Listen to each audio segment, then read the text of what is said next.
Punjab police ने शनिवार 18 मार्च को कई घंटों की जद्दोजहद के बाद अमृतपाल सिंह को पकड़ने की पूरी कोशिश की, पर अभी तक अमृतपाल को पकड़ने में पुलिस एवं जांच एजेंसियां सफल नहीं हो पाई हैं। इस मामले में एक एक करके जिस तरह से खुलासे होते जा रहे हैं, उसने पूरे देश को चौंका कर रख दिया है। अमृतपाल पर पाकिस्तानी खुफिया एजेंसी ISI से मिलकर भारत में आतंक और अलगाव को फैलाने का आरोप है। केवल इतना ही नहीं, देश में धर्म के नाम पर नफरत फैलाने और दंगा भड़काने और मारपीट जैसे अनेकों आरोप अमृतपाल के नाम है। पर सवाल यह उठता है कि आखिर 1 से 2 साल पहले दुबई से भारत आए एक 29 साल के कारोबारी व्यक्ति के दिमाग में आखिर क्या चल रहा था, जिसकी वजह से उसने देश में रहते हुए देश विरोधी साजिश करनी शुरू कर दी। आपको आज बता रहे हैं धर्म की राह से मीलों दूर भटक कर दहशत की डगर पर चल पड़े अमृतपाल सिंह की कहानी। 17 जनवरी 1993 को जन्मे अमृतपाल सिंह के बचपन की अधिक जानकारी उपलब्ध नहीं है, लेकिन बताया जाता है कि वह अमृतसर जिले के जल्लूपुर खेड़ा का रहने वाला था। शुरुआत की स्कूली शिक्षा उसने अपने गांव के ही स्कूल से पूरी की थी। उसके लिंक्डइन प्रोफाइल के अनुसार उसने पंजाब विश्वविद्यालय से मैकेनिकल इंजीनियरिंग की कोर्स की थी, लेकिन द ट्रिब्यून न्यूज साइट ने बताया है कि उसने 2009 में कपूरथला के लॉर्ड कृष्णा पॉलिटिकल कॉलेज में एक डिप्लोमा कोर्स में एडमिशन लिया था। हालांकि उसने कोर्स पूरा किए बिना ही जल्द ही पढ़ाई छोड़ दी और 2012 में वह अपने परिवार के साथ ट्रांसपोर्ट के व्यवसाय में शामिल होने के लिए दुबई चला गया। 2020 से 21 के दौरान वह किसानों के विरोध के दौरान भारत में वापस आया। बताया जाता है कि दुबई में ही अमृतपाल पाकिस्तान के खुफिया एजेंसियों के संपर्क में आ गया था, जहां से उसके दिमाग में पंजाब के जरनैल भिंडरवाला की विचारधारा पनप गई थी। भारत के विरोधियों के साथ मिलकर भारत में एक बड़े प्लान को अंजाम देने के लिए वह साजिशों में लग गया था। अमृतपाल किसान आंदोलन के कारणों का समर्थन करने के लिए भारत की यात्रा की। उस समय वह बिना दाढ़ी और पगड़ी के एक मोनासिक के रूप में रहता था। कृषि कानूनों को वापस लेने के बाद फिर से वह दुबई लौट गया था, लेकिन दुबई लौटने के साथ ही उसके मंसूबे और भी मजबूत हो चुके थे। किसानों के विरोध के दौरान वारिस पंजाब डे के संस्थापक दीप सिद्धू पंजाब के किसानों के अधिकारों के लिए आंदोलन के एजेंडे को फैलाने की लगातार कोशिश कर रहा था। यह कहा जाता है कि अमृतपाल सिंह किसान आंदोलन के दौरान सिद्धू के आंदोलन का मुखर समर्थक था। जब दीप सिद्धू ने 2012 के गणतंत्र दिवस पर दिल्ली के लाल किले पर धावा बोलने के लिए किसानों को एकजुट किया था और उसका नेतृत्व किया था, तब उसके इस कारनामे के लिए गिरफ्तार कर दिया गया था और कुछ महीने जेल में बिताने के बाद उसने वारिस पंजाब के संगठन की स्थापना की। अमृतपाल सिंह के एक इंटरव्यू के अनुसार दुबई से अमृतपाल सिंह भी इस संगठन का हिस्सा बन गया था। अमृतपाल ने दावा किया है कि उसने संगठन शुरू करने में सिद्धू के साथ मिलकर काम किया था, पर यह बात भी साबित हो चुकी है कि दीप सिद्धू और अमृतपाल सिंह कभी मिले ही नहीं थे। हालांकि 2022 में दीप सिद्धू की सड़क हादसे में मौत हो गई थी। उसके बाद वारिस पंजाब डे के संगठन के प्रमुख के रूप में अमृतपाल सिंह का नाम अचानक से सामने आया।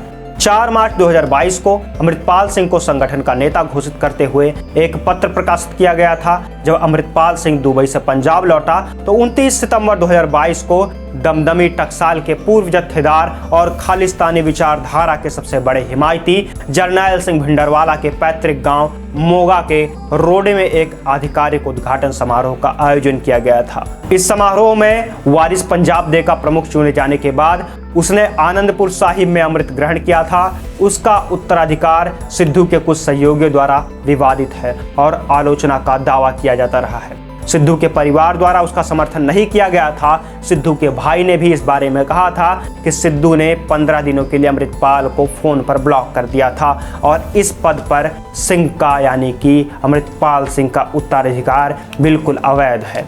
जाहिर है कि विवादित अमृतपाल सिंह के द्वारा अचानक से वारिस पंजाब डे संगठन का प्रमुख बन जाना उस समय तो सामान्य था, पर जैसा कि अब जांच आगे बढ़ने पर दीप सिद्धू की मौत के बारे में भी खुलासे हो सकते हैं, तो यह साफ हो जाएगा कि क्या दीप सिद्धू की मौत महज एक हादसा था या इसके पीछे भी कोई बड़ी साजिश थी। 25 सितंबर 2022 को उसने पंजाब में अपनी उपस्थिति की घोषणा की और आनंदपुर साहिब के पवित्र शहर में बड़ी सभा में भाग लिया। बाद में उसने अपने पंजाब दौरे का पहला चरण खालसा वाहिर शुरू किया, जो अकाल तख्त साहिब अमृतसर से शुरू हुआ था। अमृतपाल खुले तौर पर खालिस्तान के कारणों का समर्थन करता था।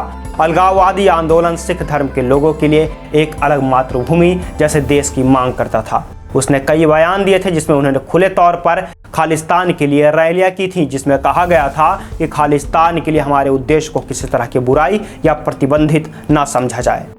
इससे बौद्धिक दृष्टिकोण से देखा जाए। साथ ही अमृतपाल ने कहा था कि यह एक अलग उदाहरण है।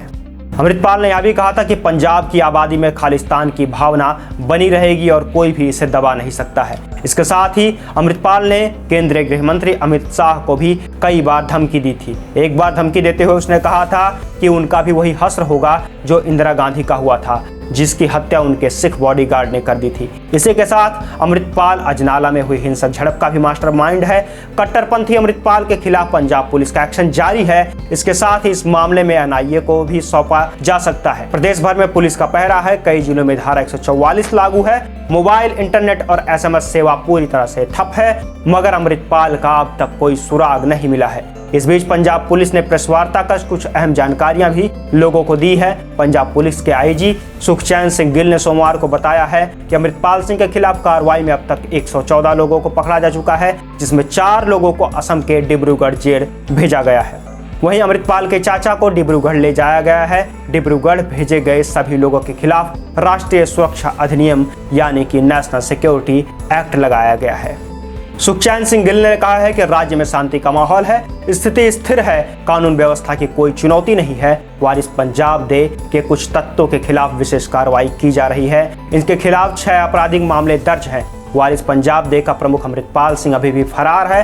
पुलिस उसे पकड़ने की हर संभव प्रयास कर रही है।